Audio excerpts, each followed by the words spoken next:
지금 우리는 로마서 8장 말씀을 살펴보고 있습니다.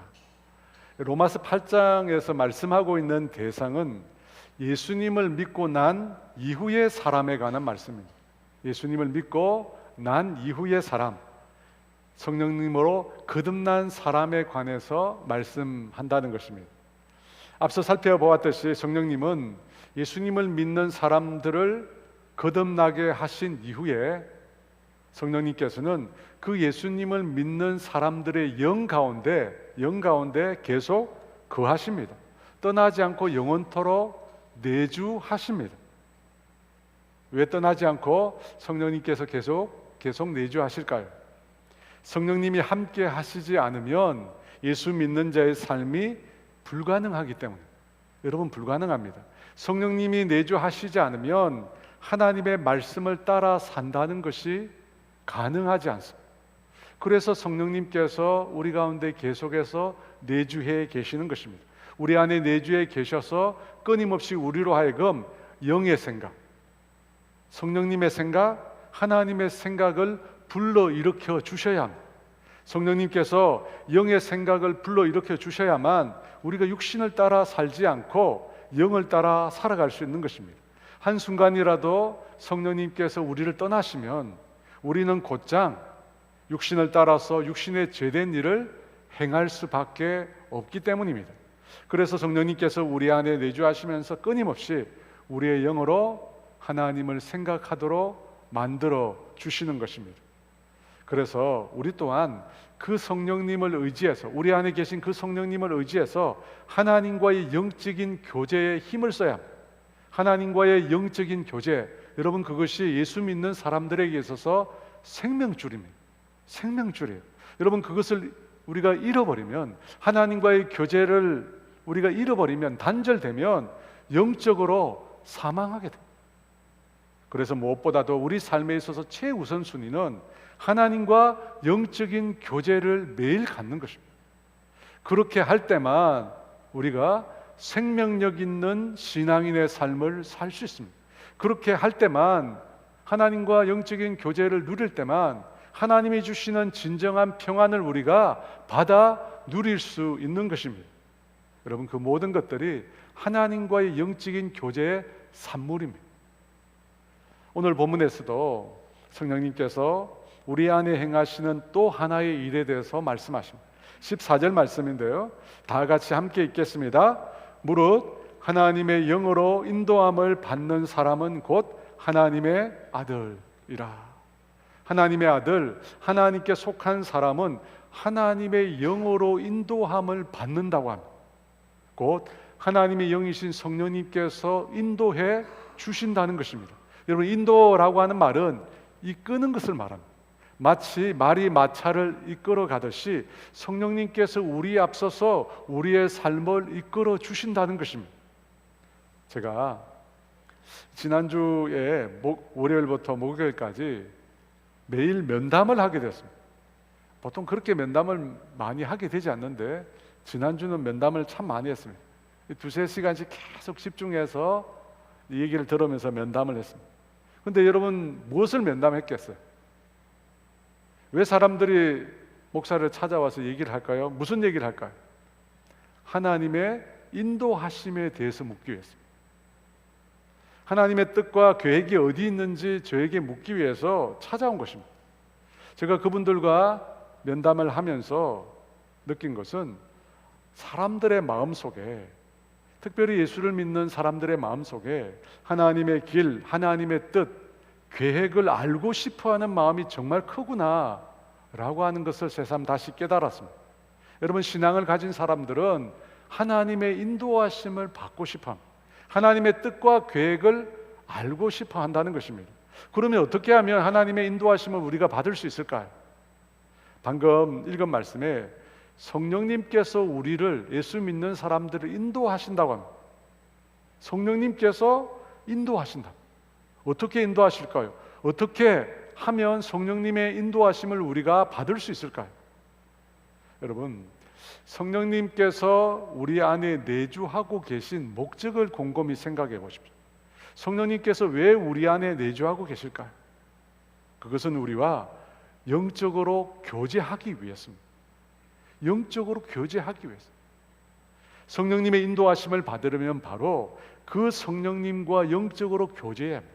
성령님과 영적으로 깊은 교제의 시간을 반드시 가져야 합니다. 여러분, 그 교제의 시간을 통해서 어떻게 해요?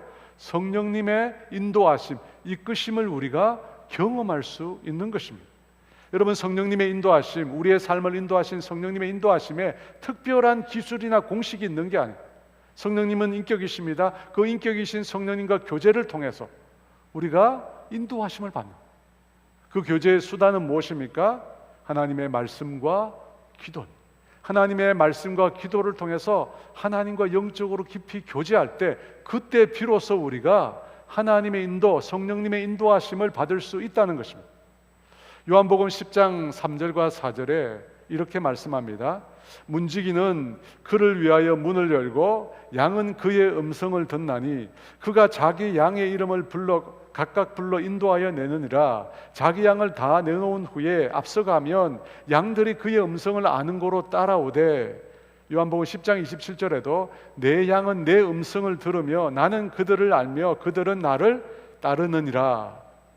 성경에서는 하나님과 예수를 믿는 우리의 관계를 양과 목자에 비유합니다. 양은 믿는 자를 말하고 목자는 우리 주님을 말합니다. 그런데 양은 그 목자의 음성을 듣는다고 합니다. 여러 목자들이 있는데 그 중에서 자기 목자의 음성을 구분해서 들을 수 있다는 것입니다. 여러분, 이것이 양의 특징입니다. 목자가 부르면 양은 자기 목자의 음성을 구분해서 듣고 자기 목자를 따라간다는 것입니다. 마찬가지로 예수님을 믿는 사람, 성령으로 거듭나서 영의 생명을 가진 사람, 성령님께서 내주하시는 사람, 그 사람은 바로 우리 영혼의 목자이신 주님의 음성을 듣습니다. 주님의 음성을 듣고 그 주님을 따라갈 수 있다는 것입니다. 여러분, 그것이 성경에서 말씀하고 계시는 내용입니다. 여기서 주님의 음성을 듣는다, 성령님의 음성을 듣는다라고 하는 것은 영적인 감동을 받는다, 또는 말씀을 통해서 성령님의 조명을 받는다라고 표현합니다. 저는 그것을 지난주에 영적인 감각이라고 말을 했습니다. 성령님으로 거듭난 사람은 영적인 감각, 하나님에 대한 감각이 생겨난다는 것입니다. 그런데 우리가 하나님과의 교제인 수단인 기도와 말씀을 통해서 우리가 성령님의 음성, 성령님의 영적인 감동, 하나님의 조명하심, 말씀의 조명하심을 경험하게 되는데, 그것을 방해하는 것들이 있습니다. 그것을 방해하는 것. 여러분, 방해하는 것들을 제거해야지 하나님이 주시는 음성을 들을 수 있잖아요. 그런데 성령님의 인도하심, 성령님과의 교제를 방해하는 요소들이 있습니다. 두 가지가 있는데, 첫째는 죄라는 것입니다. 이사야 59장 2절에 오직 너희 죄악이 너희와 너희 하나님 사이를 갈라놓았고 너희 죄가 그의 얼굴을 가리어서 너희에게서 듣지 않으시게 함이니라. 여러분, 죄라는 것이 하나님과 우리 사이를 갈라놓았다고 합니다. 하나님의 은총이 우리를 향하여 비치는 것을 막는다고 말합니다. 그래서 성령님의 인도하심을 받기 위해서 성령님과 교제하려면 바로 이 문제를 해결해야 합니다. 여러분, 죄 문제를 해결해야 합니다. 죄 문제를 해결해야지 하나님과 원만한 관계를 맺게 됩니다. 하나님과 하나님의 말씀을 들을 수 있고 그 말씀을 통해서 성령님의 음성을 우리가 들을 수 있는 것입니다. 그러면 먼저 내 죄가 무엇인지를 알아야 되잖아요. 여러분, 무엇인지 알아야지 그 죄의 문제를 해결할 수 있습니다. 그래서 우리가 제일 먼저 하나님께 구해야 될 게 뭐냐면 나의 영적인 상태를 보여달라고 구하는 것입니다. 여러분, 그렇잖아요. 죄가 하나님과 우리 사이를 갈라놔서 하나님과 교제를 막습니다. 그러니까 제일 먼저 우리가 하나님 앞에 나아갈 때 구해야 될 게 뭐냐면 하나님이 지금 나의 영적인 상태를 보여주십시오.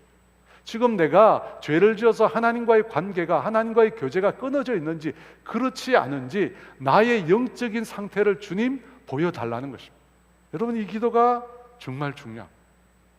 히브리서 4장 12, 13절에 하나님의 말씀은 살아있고 활력이 있어 좌우의 날선 어떤 검보다도 예리하여 혼과 영과 및 관절과 골수를 찔러 쪼개기까지 하며 또 마음의 생각과 뜻을 판단하나니 지으신 것이 하나도 그 앞에 나타나지 않음이 없고 우리의 결산을 받으실 이의 눈앞에 만물이 벌거벗은 것 같이 드러나느니라.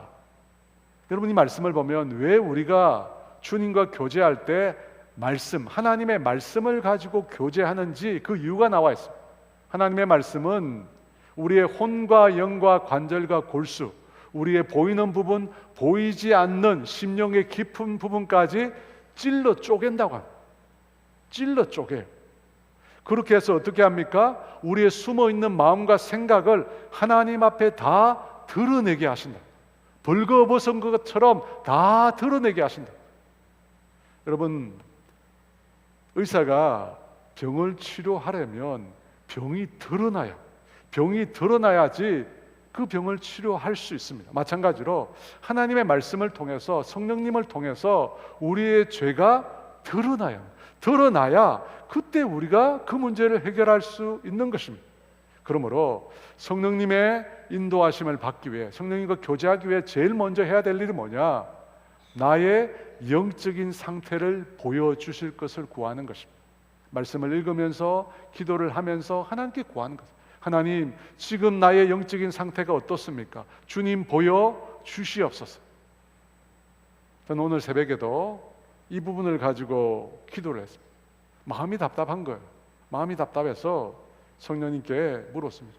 하나님, 제 마음이 왜 이렇게 답답합니까? 제게 어떤 문제가 있습니까? 저의 영적인 상태를 보여주십시오. 기도할 때 주님께서 이것들이라고 하는 단어를 떠올려주세요. 이것들이.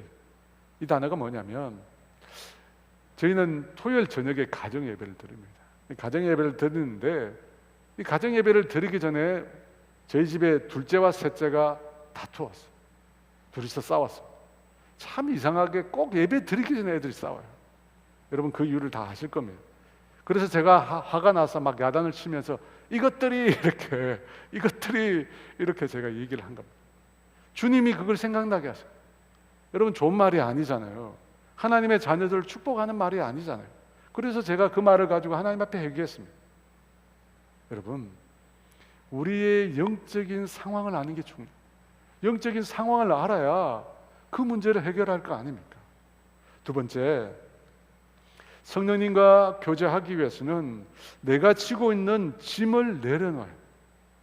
여기서 말하는 짐은 마음의 짐, 심적인 짐을 말합니다. 여러분, 그 짐을 주님 앞에 내려놔요. 왜냐하면 내 마음의 짐이 가득할 때는 성령님의 음성을 잘 들을 수 없기 때문에.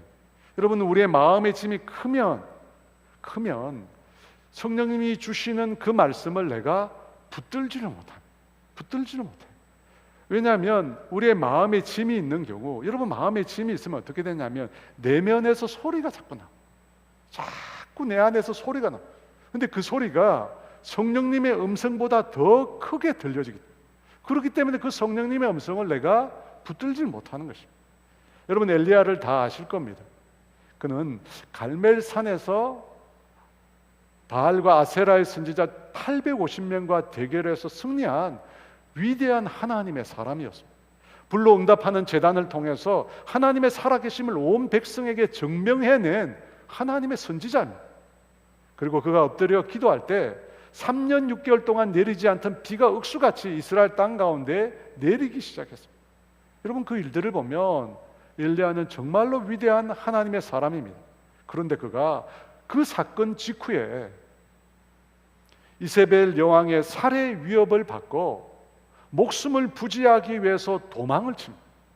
이세벨이 그를 죽이겠다, 엘리야를 죽이겠다는 그 말을 듣고 그 엘리야가 목숨을 부지하기 위해서 도망을 쳤다는 것입니다. 그리고 급기야 로뎀 나무 아래에서 죽기를 구하는 처지가 되었습니다. 열왕기상 19장 4절에 자기 자신은 광야로 들어가 하룻길쯤 가서 한 오뎃 나무 아래에 앉아서 자기가 죽기를 원하여 이르되 여호와여 넉넉하오니 지금 내 생명을 거두시옵소서. 나는 내 조상들보다 낫지 못하니이다 하고. 여러분, 지금 엘리야가 말하고 있는 것입니다. 여러분 왜 엘리야가 이렇게 돌변한 것일까요? 850명의 거짓 선지자들 앞에서 너무나 당당했던 엘리야가 왜 지금은 죽기를 원하는, 스스로 죽고 싶어하는 그러한 비참한 처지가 되었을까요? 마음에 짐을 내려놓지 못했습니다. 자기 마음을 억누르고 있는 짐을 하나님 앞에 내려놓지 못했기 때문입니다. 하나님께서 호렙산 굴속에 들어가 있는 엘리야를 불러 이렇게 물으십니다. 내가 어찌하여 여기 있느냐? 내가 어찌하여 여기 있느냐? 그때 엘리야가 이렇게 대답합니다. 그가 대답하되 내가 만군의 하나님 여호와께 열심히 유별하오니 이는 이스라엘 자손이 주의 언약을 버리고 주의 제단을 헐며 칼로 주의 선지자들을 죽였음이오며 오직 나만 남았거늘 그들이 내 생명을 찾아 빼앗으려 하나이다. 여러분 무슨 말입니까? 엘리야가 정말 열심히 하나님을 섬겼다는 것입니다. 열심히 유별했다는 것입니다. 그럼에도 이스라엘 백성들은 주님의 언약을 버리고 주의 제단을 헐고 선지자들을 죽였다는 것입니다. 그렇게 열심히 했음에도 이스라엘 백성은 아무런 변화가 일어나지 않더라는 것입니다. 그리고 이제는 어떻게 해요? 나만 남았거늘 이제 자신밖에 남지 않았다는 것입니다. 아무도 없다는 것입니다. 이스라엘을 회복시킬 사람이 이제 엘리야 자신밖에 남아있지 않다는 것입니다. 여러분 바로 이 짐이 엘리야를 무기력하게 만든 것입니다. 자신밖에 없다는 것입니다. 내가 이 모든 일을 다 감당해야 한다는 것입니다. 여러분 그 짐이 엘리야를 짓누른 것입니다. 그래서 그가 죽고 싶다고 말한 것입니다. 그 말을 듣고 주님께서 뭐라고 대답하셨을까요? 열왕기상 19장 18절입니다.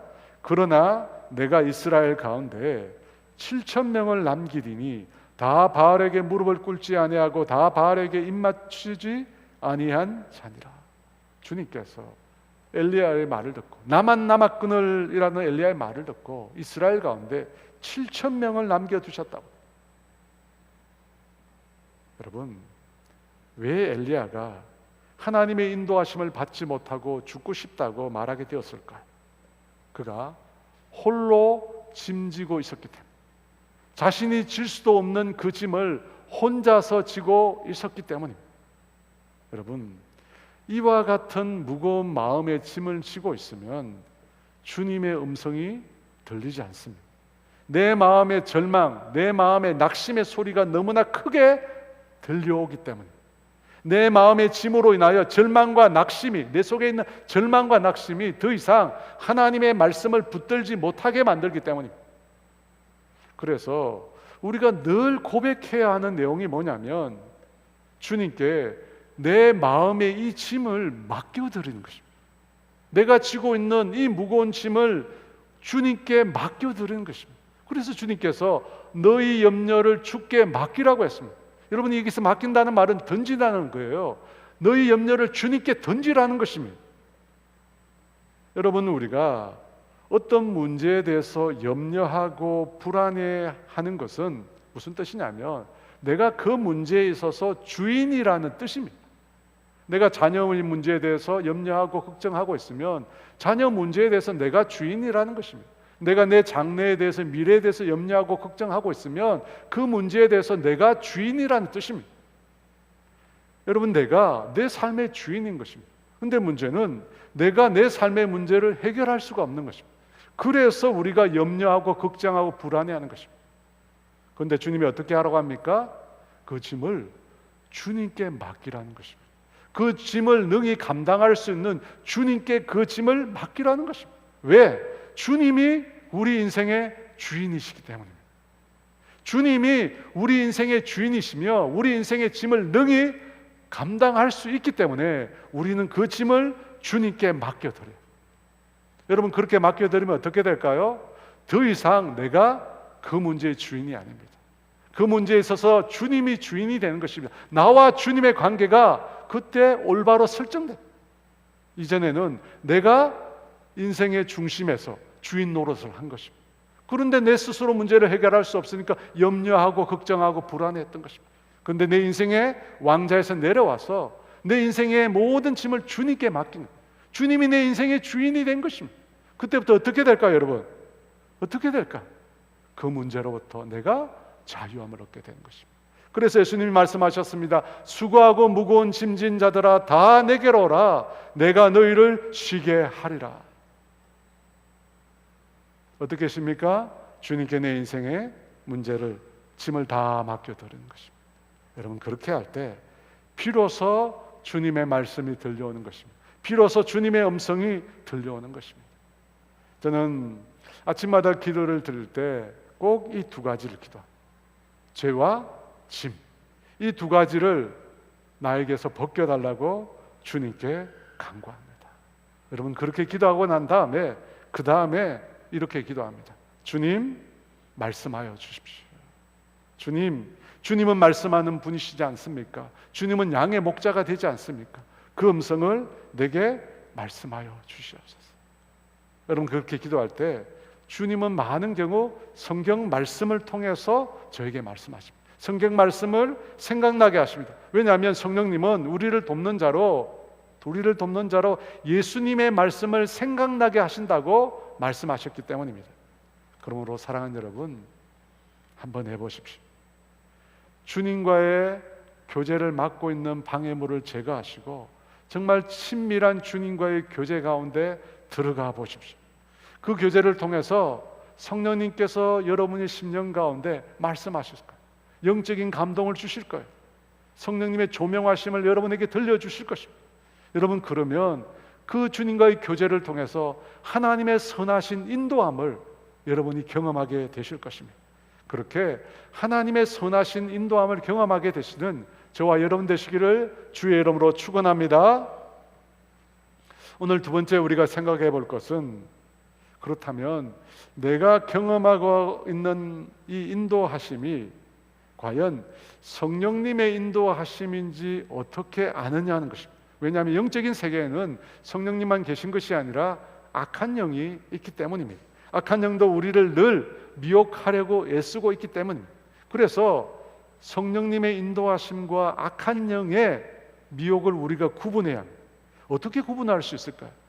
그것은 두 영의 속성을 이해하면 우리가 알 수 있습니다. 15절 말씀입니다. 15절 말씀 같이 있습니다. 너희는 다시 무서워하는 종의 영을 받지 아니하고 양자의 영을 받았으므로 우리가 아빠 아버지라 부르짖느니라. 여러분, 악한 영은 어떤 속성을 가지고 있습니까? 무서워하는 종의 영이라고 합니다. 우리를 무서움으로 이끄는 종의 영이라는 뜻입니다. 여러분, 악한 마귀는 때로 광명한 천사로 자신을 위장합니다.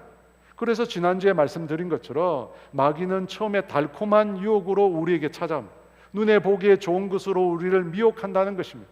그런데 그 방법뿐만 아니라 마귀는 우리로 하여금 무서움, 두려움을 느끼게 만드는 것으로 우리에게 떠옵니다. 성경에서 마귀를 표현할 때 우는 사자처럼 삼킬 자를 찾는다고 말. 우는 사자처럼. 여러분, 이런 공포와 두려움을 통해서 성도를 위협하려고 하는 것이 마귀의 속성입니다. 이 모태신앙으로 부모님 때 이전부터 신앙생활을 해오신 분들은 우리를 무섭게 하는, 우리를 두렵게 하는 이 마귀의 공격을 받으신 경험이 없을 수 있습니다. 왜냐하면 오래전부터 신앙생활을 해왔기 때문에 그 가정 가운데 마귀가 들어올 틈이 없기 때문입니다. 그런데 혼자 신앙생활을 하거나 신앙의 첫 세대는 이 두려움과 공포를 통해서 우리를 넘어뜨리려고 하는 마귀의 공격이 굉장히 많습니다. 두려움과 공포를 통해. 저도 처음 예수님을 믿게 되었을 때 밤마다 잠을 못 잤어요. 밤마다 눈만 감으면 저를 꼼짝 못하게 만드는 마귀의 공격이 너무나 많았어요. 잠을 자는지 꿈을 꾸는지 모르는 상황 가운데 뭔가 시커먼 것들이에요. 시커먼 것들. 얼마나 제 눈앞을 다니면서 저를 무섭게 했는지. 여러분, 그러면 꼼짝 못하는 거예요. 얼마나 힘든지 모르겠어요. 여러분, 그것이 바로 마귀의 속성이에요. 마귀는 우리를 두렵게 합니다. 우리를 무섭게 합니다. 그래서 너희가 다시 무서워하는 종의 영을 받지 않았다고 합니다. 우리를 무섭게 하는 영은 종의 영, 그 영은 하나님이 주신 영이 아닙니다. 마귀는 두려움으로 무서움으로 우리를 이끌어갑니다. 두려움에 끌려서 우리가 마귀를 따라가는 것입니다. 그리고 결국 우리를 그 종으로 만드는 것입니다. 로마서 8장 1절에 보면 그리스도 예수 안에 있는 자에게는 결코 정죄함이 없다고 했습니다.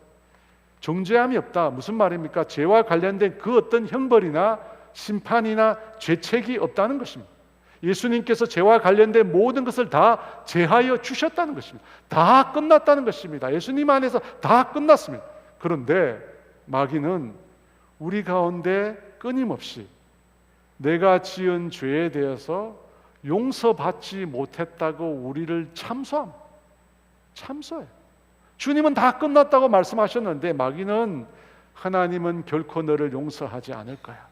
하나님은 결코 너를 가만두지 않을 거야. 그 두려움을 우리 속에 계속 심겨주려고. 여러분 기억하십시오. 하지만 그것은 하나님께로부터 온 것이 아니에요. 마귀가 준 것입니다. 여러분 마귀는 종의 영이라고 했어요. 우리를 종으로 노예로 만들려고 하는 것입니다. 그게 마귀의 특징이에요. 마귀가 아주 잘 쓰는 방법 중에 하나가 저주선언이라는 것이에요. 저주선언. 여러분 아마 들어보셨을까요? 그런 말들입니다. 하나님이 너를 벌하실 거야.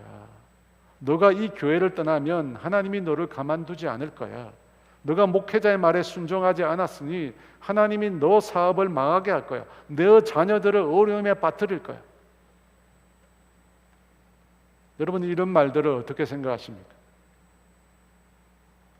아마 많이들 들어보셨을 텐데요. 스스로 믿음이 좋다고 말하는 사람들, 목회자나 그 이상의 사람들이 이 저주의 말을 굉장히 많이 합니다. 그런데 여러분 이 말들은 굉장히 위험합니다. 왜냐하면 이 말들은 우리 영혼으로 하여금 그 문제에 매이게 만듭니다. 여러분 영적인 말들은 우리의 심령을 묶이게 합니다. 그런데 더 심각한 것은 뭐냐면 그 말들 속에 있는 하나님은 왜곡된 하나님. 하나님은 왜곡된 하나님. 하나님을 가장 무섭고 두려운 하나님으로 느끼게 만든다는 것입니다. 여러분 그렇지 않아요? 그렇다면 우리를 두려움으로 이끄는 그 말들이 과연 하나님께로부터 온 것일까요? 하나님으로부터 온 것이 결단코 아닙니다. 하나님은 그런 분이 아니십니다. 그리고 그런 말도 하시지 않습니다. 하나님은 어떤 분이실까요? 어떤 분이실까요? 여러분 우리가 우리 죄를 회개해야 한다고 하잖아요. 예수 믿는 사람들이 지은 죄를 또한 회개해야 한다고. 예수 안 믿는 사람을 말하는 것이 아니라 예수 믿고 난 이후에도 우리가 우리 죄를 회개해야 한다고. 왜 우리가 우리 죄를 회개해야 합니까? 죄를 회개해야 주님께서 그 죄를 용서해 주시기 때문입니까? 사람은 그렇죠. 사람은 자신의 잘못을 인정하고 잘못을 빌면 그때 용서해 줍니다. 그런데 하나님께서 우리에게 회개를 말씀하시는 이유는 좀 다릅니다. 우리가 회개하면 그때 주님께서 우리의 죄를 용서해 주시느냐? 아닙니다. 사실은 주님은 이미 우리 죄를 다 용서해 주셨어요. 이미 십자가 위에서 저와 여러분의 모든 죄를 다 용서해 주셨어요. 우리가 지은 과거의 죄, 현재 짓고 있는 죄, 우리가 미래에 지을 모든 죄까지 하나님은 이미 다 십자가에서 용서하셨습니다. 그러면 왜 예수 믿는 우리가 회개합니까? 하나님과의 교제를 위해서. 죄가 우리와 하나님 사이를 가로막고 있잖아요. 하나님과의 교제를 막고 있잖아요. 그래서 우리가 우리 죄를 회개하는 것입니다. 하나님과 영적으로 다시금 교제하기 위해서입니다. 이미 죄는 다 용서받았어요. 그럼에도 회개하는 이유는 하나님과 영적인 교제를 이루기 위해서입니다. 우리가 우리의 잘못을, 죄를 하나님께 회개하면 하나님께서 이미 그 죄를 다 용서해 주셨다라고 하는 사실과 더불어 하나님께서 우리를 얼마나 사랑하고 계시는가를 깨닫게 됩니다. 여러분, 우리가 우리 죄를 고백하면 하나님께서 이미 십자가를 보여주시면서 너희 죄를 다 용서하셨다 말씀하시면서 하나님께서 여전히 우리를 사랑하고 계시다는 사실을 우리로 하여금 깨닫게 하신다는 거예요. 그래서 회개를 통해서 하나님과 관계 회복되는 거 아닙니까? 여러분, 탕자가 그 아버지께로 돌아오지 않으면 그 아버지가 아들을 사랑하지 않는 것입니까? 아버지께 돌아와야만 비로소 그 아버지가 아들을 용서하고 사랑하는 것입니까? 여러분 어떻게 생각하십니까? 돌아와야 그 아버지가 그때 비로소 사랑하고 용서하는 것입니까? 아닙니다. 아버지는 이미 그 전에 그 아들을 이미 다 용서했어요. 이미 다 용서하고 사랑하고 계십니다. 그 아들이 아버지의 품을 떠나기도 전에 또 단 한 번도 아들을 사랑하지 않은 적이 없습니다. 아들을 항상 사랑했어요. 여러분 그렇지 않습니까? 항상 아들을 사랑했기 때문에 그 아들이 언제 돌아올 것인가 그 아들을 그토록 기다렸던 것입니다. 돌아오면 그 순간부터 사랑한 게 아닙니다. 돌아오기 전부터 아버지는 항상 그 아들을 사랑하고 계셨던 것입니다. 그런데 그 탕자가 아버지께로 돌아오면 무엇을 깨닫습니까? 아버지가 자기를 사랑하고 계셨다는 것을 비로소 깨닫게 되는 거예요. 여러분 탕자가 아버지께로 돌아오지 않으면 그는 아버지가 자기를 사랑하고 있는지 확신하지 못해요. 근데 아버지께로 돌아와서 보니까 뭘 깨닫습니까? 아버지가 날 여전히 사랑하고 계셨구나 라고 하는 사실을 깨닫는 것입니다. 여러분 돌이키는 것은 아들이 깨닫는 거예요. 아들이 아버지의 사랑을 새롭게 깨닫는 것입니다. 아버지는 이미 이전부터 사랑하고 계셨던 겁니다. 여러분 우리 하나님은 그런 하나님이에요. 이미 사랑하고 계십니다. 이미 우리를 용서하고 계십니다. 돌이키면 우리가 그 하나님의 사랑을 깨닫게 되는 거예요. 순종하지 않으면 하나님께서 너를 벌할 거야. 하나님 너를 가만두지 않을 거야. 너가 주님께 작정한 것을 안 드렸으니까, 너가 우리 교회를 떠났으니까 하나님이 내 사업을 망하게 하실까? 내 자녀들을 어려움에 빠뜨리실 거야. 여러분 이 저주의 말들은 마귀가 주는 말이에요. 마귀가 주는 말. 우리를 종으로 노예로 삼으려고 하는 마귀의 계략입니다. 여러분 마귀는 어떻게 해서든지 하나님을 부정적으로 보이게 만들려고 합니다. 어떻게 해서든지 사람들로 하여금 하나님에 대해서 잘못된 이미지를 갖도록 만들려고 해요. 여러분 그것이 마귀의 전략이에요. 그 전략이 하와에게 통했잖아요. 창세기 3장 1절에 뱀은 여호와 하나님이 지으신 들짐승 중에 가장 간교하니라. 뱀이 여자에게 물어 이르되 하나님이 참으로 너희에게 동산 모든 나무의 열매를 먹지 말라 하시더냐? 하나님이 참으로 너희에게 동산 모든 나무의 열매를 먹지 말라고 하시더냐? 모든 나무의 열매를 먹지 말라. 여러분 그러면 도대체 뭘 먹습니까? 뭘 먹어요? 하나님이 그런 말을 했느냐고 묻습니다. 마귀는 항상 이런 식이에요. 아무것도 못하도록 조그만 것도 용납할 수 없는 당장의 잘못에 대해서 불방망이를 휘두르는 그런 분으로 하나님을 만들려고 하는 것입니다. 여러분 마귀는 하나님에 대한 두려움을 심겨줘요. 불안과 공포를 심겨서 어떻게 해서든지 우리 인생을 자기 노예로 만들려고 합니다. 그래서 하나님께서 디모데후서 1장 7절에 이렇게 말씀하세요. 우리 다 같이 읽습니다. 하나님이 우리에게 주시는 것은 두려워하는 마음이 아니요 오직 능력과 사랑과 절제하는 마음이. 하나님은 결코 우리에게 두려워하는 마음을 주시지 않는다고 합니다. 두려워하는 마음을 주시지 않는데요. 하나님은 오직 능력과 사랑과 절제하는 마음을 주신다고 합니다. 사랑하는 여러분, 저는 이 말씀을 정말 너무 사랑합니다. 왜냐하면 제가 두려움에 갇힌 적이 있었거든요. 제가 그 두려움 때문에 우울증에 빠져든 적이 있었거든요. 그때 저를 건져준 말씀이 바로 이 말씀입니다. 제가 제 마음에 두려움이 입사할 때마다, 두려움이 밀려올 때마다 이 말씀을 붙들고 읽고 또 읽고 묵상하고 또 묵상하며 선포했습니다. 하나님이 나에게 주시는 것은 두려워하는 마음이 아니라고. 하나님은 결코 나를 두렵게 하지 않는 분이라고. 그것은 마귀가 주는 것이라고. 사랑하는 여러분, 무엇이 여러분을 두렵게 합니까? 어떤 것들이 하나님의 자녀들을 두렵게 합니까? 여러분 그것을 하나 외치십시오. 하나님이 주신 게 아니라, 하나님은 결코 나를 두렵게 하시는 분이 아니라고, 하나님은 결코 나를 공포로 몰아가시는 분이 아니라고 여러분 외치십시오. 하나님이 우리에게 주시는 것은 두려워하는 마음이 아니에요. 오직 능력과 사랑과 절제하는 마음이에요. 여러분 마귀의 인도를 아시겠습니까? 그는 우리로 하여금 두려움에 갇히게 합니다. 우리를 무서움으로 이끌어갑니다. 여러분, 그 영이 바로 마귀입니다. 그러므로 여러분의 삶 가운데 두려움이 밀려올 때, 공포가 밀려올 때 예수님의 이름으로 대적하십시오. 예수님의 말씀을 가지고 예수님의 이름으로 대적하십시오. 성경은 분명히 약속하고 있습니다. 마귀를 대적하라. 그리하면 너희를 피하리라. 여러분, 마귀를 피해갈 수는 없습니다. 마귀는 영적인 존재입니다.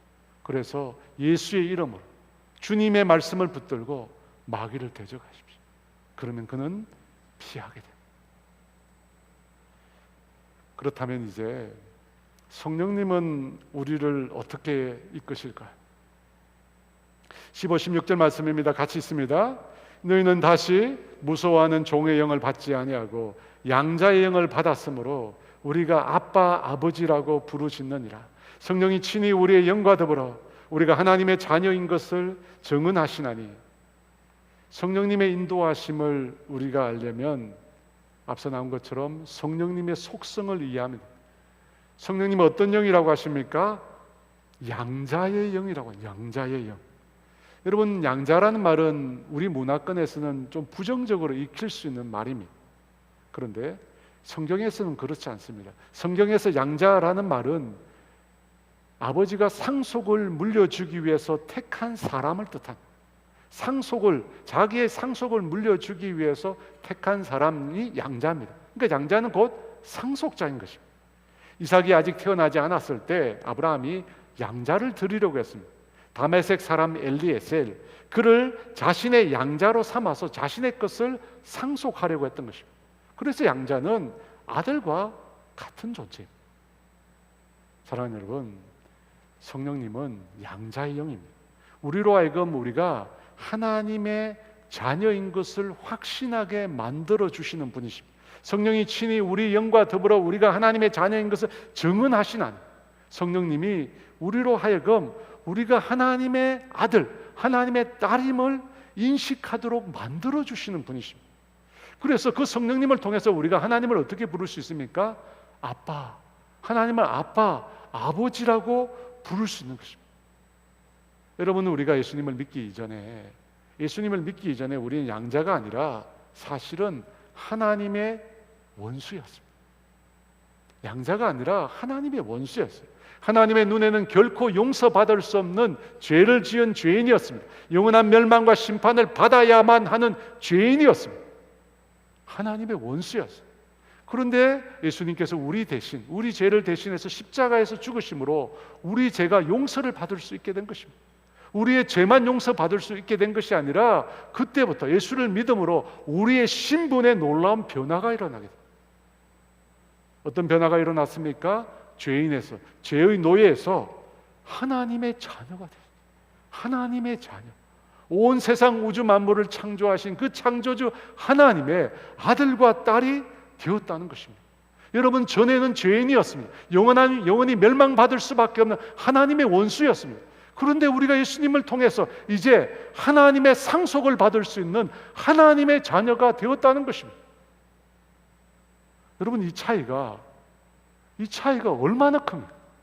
예수 믿기 이전과 예수 믿던 이후에 우리의 신분의 차이가 너무 어마어마하게 차이가 나요. 정말 하루아침에 우리 인생에 천지개벽이 일어난 것입니다. 그 이전에 영원히 멸망받을 수밖에 없는 하나님의 원수였던 죄인이 이제 하나님의 영광을 상속받을 양자로 부르심받은 하나님의 자녀가 되었다는 것입니다. 여러분, 우리가 죄인으로 있을 때 인간은 하나님을 쳐다볼 수도 없습니다. 하나님을 보는 순간 죄인은 하나님의 거룩함에 부딪혀서 그 자리에서 즉사할 수밖에 없습니다. 그런 우리가 하나님을 향해 아버지라고 부르는 건 불가능한 거예요. 결코 우리 입에서 나올 수 없는 말입니다. 게다가 그냥 아버지가 아니라 아빠 아버지라고 부를 수 있게 되었다는 것입니다. 여러분, 이것은 우리가 죄인으로 있을 때는 상상할 수 없는, 사실 성경에 보면 하나님을 아빠라고 부른 분은 예수님밖에 없습니다. 예수님이 하나님을 아빠 아버지라 불렀습니다. 그래서 유대인들이 예수님을 신성 모독한다고 예수님을 돌을 들어 죽이려고 했습니다. 그럼에도 불구하고 예수님은 늘 기도할 때 하나님을 아빠, 아버지라고 불렀습니다. 여러분 겟세마네 동산에서 마지막으로 예수님 기도하실 때 그 장면에도 보면 아빠, 아버지라고 하나님을 부릅니다. 왜 그렇게 부릅니까? 그게 맞거든요. 그게 진리거든요. 예수님은 하나님의 아들이거든요. 그런데 그 예수님께서 우리들에게 기도를 가르쳐 주시는데 그 기도의 첫 문장이 어떻게 시작합니까? 하늘에 계신 내 아버지, 하늘에 계신 내 아버지. 왜 그렇게 우리에게 기도를 가르쳐 주셨습니까? 우리에게 하나님이 아빠이시거든요. 우리에게 하나님이 아빠이십니다. 하나님의 영이신 성령님께서 우리에게 오셔서 그 성령님께서 우리에게 하나님을 아빠라고, 아버지라고 정언해 주셨기에 우리가 하나님을 아빠, 아버지라고 부를 수 있는 것입니다. 사랑하는 여러분, 마귀는 우리를 두려움으로 이끄는 영입니다. 무서움과 공포로 우리를 이끄는 영입니다. 근데 성령님은 어떻게 하십니까? 우리를 하나님을 아빠, 아버지라고 부르게 하십니다. 여러분, 아빠라는 단어가 어떤 단어입니까? 친근함과 사랑이 듬뿍 담긴 단어. 40, 50대가 넘은 저와 같은 성인이 아버지를 아빠라고 부르지 않습니다. 뭔가 이상해요. 아빠라고 하지 않습니다. 4, 5 어린아이가 아버지를 친근하게 부르는 말이 아빠입니다. 여러분, 마귀가 인도하는 것과 하나님의 영이 인도하는 것이 극명하게 다릅니다. 하나님을 대하는 것이 극명하게 다릅니다. 마귀는 하나님을 어떻게 생각하게 만듭니까? 무서운 분, 두려운 분, 심판하는 분, 매를 들고 있는 분으로 생각하게 만듭니다. 대부분의 불신자들이 생각하는 하나님의 이미지입니다. 반면에 성령님은 하나님을 어떻게 부르게 하십니까? 하나님을 나의 가장 친근한 아버지, 내가 가장 힘들고 어렵고 아플 때 부를 수 있는 나의 아빠라고 부르게 하시는 분이십니다. 그러니까 성령님의 인도하심은 결국 하나님의 사랑을 느끼게 합니다. 성령님의 인도는 하나님의 사랑을 느끼게 합니다.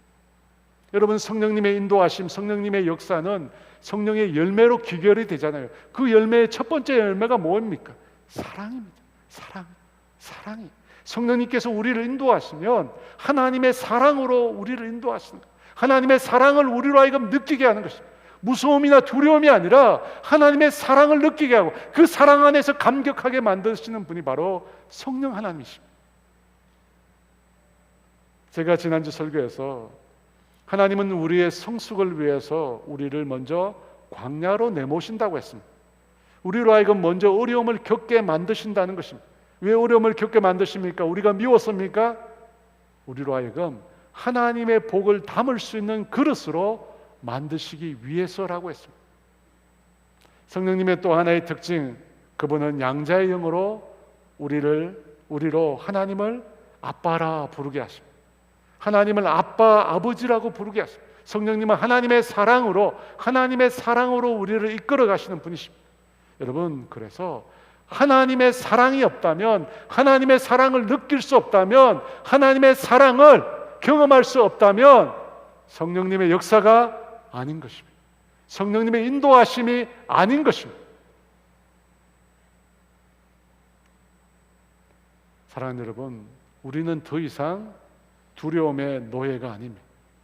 우리는 하나님의 사랑받는 아들과 딸입니다. 마귀는 우리를 두렵게 하지만 성령님은 당신의 사랑 안에서, 하나님의 사랑 안에서 우리를 자유롭게 하십니다. 마귀는 우리를 종으로 결박하지만 하나님은 당신의 사랑 안에서 우리의 영혼을 자유롭게 만드십니다. 하나님의 온전한 사랑이 두려움을 내어 쫓는다고 그래서 말씀하신 것입니다. 성령님의 인도 안에서 그 놀라운 하나님의 사랑을 경험하시는 저와 여러분 되시기를 주의 이름으로 축원합니다. 우리 함께 하나님의 은혜 함께 찬양합니다. 나를 지으신 이가 하나님, 나를 부르신 이가 하나님, 나를 보내시기도 하나님 나의 나 된 것은 다 하나님 은혜라 달려갈 길 가도록 나의 마지막 꿈 다하도록 나로 그 십자가 품게 하시니 나의 나 된 것은 다 하나님 은혜라 한량 없는 은혜 갚을 길 없는 은혜 내 삶을 애워싸는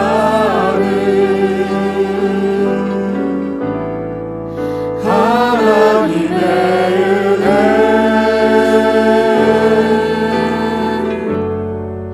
나 주저함 없이 그 땅을 밟음도 나를 붙드시는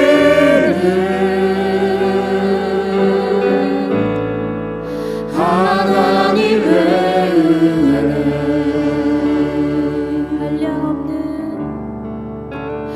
한량 없는 은혜 갚을 길 없는 은혜 내 삶을 애워싸는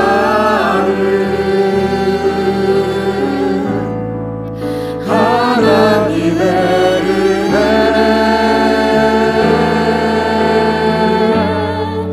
나 주저함 없이 그 땅을 밟음도 나를 붙드시는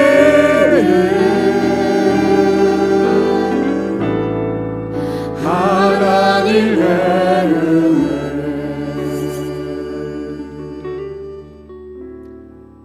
사랑하는 여러분 하나님은 우리에게 어떤 은혜를 베풀어 주셨습니까? 영원히 멸망받을 수밖에 없는 죄인들은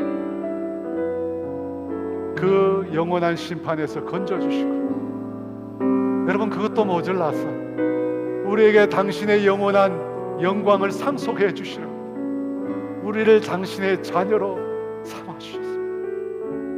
우리를 당신의 아들과 딸로 삼아 주셨습니다. 여러분 어떻게 이런 일이 있을 수 있습니까? 우리에게 그 놀라운 은혜를 베풀어 주신 그분이 바로 하나님이십니다. 그분이 바로 하나님이십니다. 여러분 기억하십시오. 마귀는 끊임없이 이 하나님을 왜곡시킵니다. 이 하나님을 왜곡시킵니다. 하나님께서 이 모든 동산 가운데 있는 열매 그 하나도 단 하나도 먹지 말라고 하더니 마귀가 우리를 미혹하는 전략이 바로 이것입니다. 하나님에 대해서 잘못된 생각을 갖도록 하나님은 그 아들이 자기를 버리고 떠났을지라도 그 아들을 용서하며 여전히 사랑하며 그 아들을 목매게 기다리시는 우리의 아버지십니다. 그분이 우리의 아버지십니다. 여러분 그 하나님 만나기를 원하십니까? 돌이키면 돼요. 주님이 왜 예수 믿는 우리에게 돌이키라고 합니까? 우리가 돌이켜야 하나님의 사랑을 느끼는 거예요. 돌이키지 않으면 하나님의 사랑을 알지 못해. 여전히 무서운 분, 두려운 분으로만 인식하게 돼요. 하나님과 교제가 단절되면 나타나는 특징이 뭐냐면 하나님이 두렵게 느껴져요. 하나님 나를 야단칠 것 같아요. 하나님 나를 심판하실 것 같아요. 그걸 막 우리에게 마귀가 심겨주는 거예요. 하나님과 교제가 소원해지면 그렇게 돼요. 그러니까 우리가 하나님의 사랑 안에 거하게 되면 그분이 얼마나 우리를 사랑하시는 아버지심을 깨닫게 됩니다. 사랑하는 여러분, 그분께로 가까이 갑시다. 그분께로 가까이 갑시다. 우리를 여전히 기다리고 계시는 그 아버지께로 돌아갑시다. 여러분, 이 시간 기도할 때 하나님, 주님과 나 사이를 가로막는 죄를 주님 제하여 주시옵소서.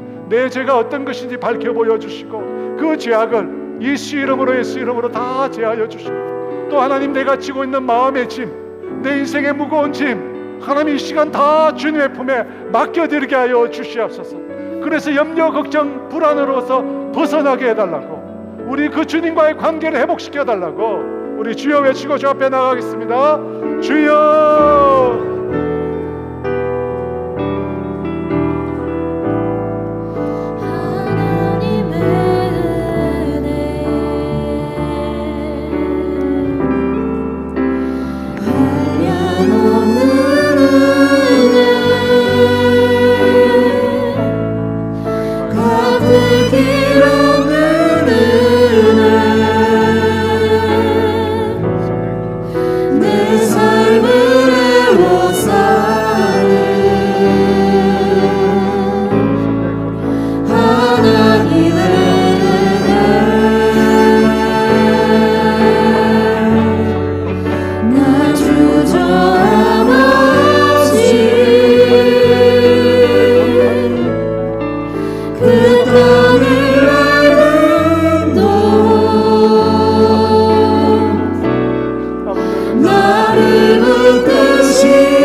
너희가 다시는 무섭게 하는 종의 영을 받지 않고 양자의 영을 받았으므로 너희가 아빠 아버지라 부르시느니라. 성령이 친히 너희 영과 더불어 너희가 하나님의 자녀인 것을 증언하시나.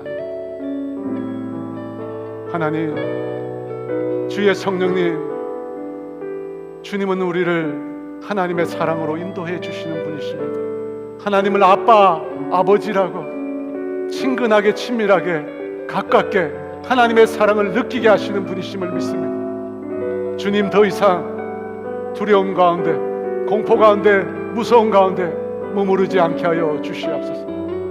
아버지, 우리에게 주님은 두려워하는 것을 주시지 않는다고 했어요. 두려워하는 마음을 주시지 않는다고 했어요. 하나님이 우리에게 주시는 것은 능력과 사랑과 절제하는 마음이라고 했습니다. 주님의 말씀 우리가 붙들기를 원합니다. 붙들기를 원합니다. 하나님, 주님, 우리가 주님과의 교제를 막아쓰고 있는 우리 안에 죄악들을 밝혀 보여주시고 우리의 죄를 회개함으로 하나님과의 교제를 회복하게 하여 주시옵소서. 우리가 지고 있는 인생의 짐을 주께 맡겨 드림으로 더 이상 내가 내 인생의 주인이 되지 않게 하여 주시옵소서. 주님과 나와의 관계를 올바로 다시금 세울 수 있도록 도와주시옵소서. 성령님의 인도함을 받고 싶습니다. 우리를 인도하여 주시옵소서. 성령님, 주님과의 교제 가운데 우리에게 친히 말씀하여 주시고 목자 되신 주님을 따라 살아가는 우리 모두가 되게 하여 주시옵소서. 지금은 우리 주 예수 그리스도의 은혜와 하나님의 다함이 없는 사랑하심, 성령님의 교통하심과 인도하심과 위로하심, 내 인생의 가장 중요한 일이 하나님과의 교제임을 확신하고 그 일을 위하여 헌신하기로 다짐하는 사랑하는 성도들을 위해 이제와 영원토록 함께 하시기를 간절히 축원하옵나이다.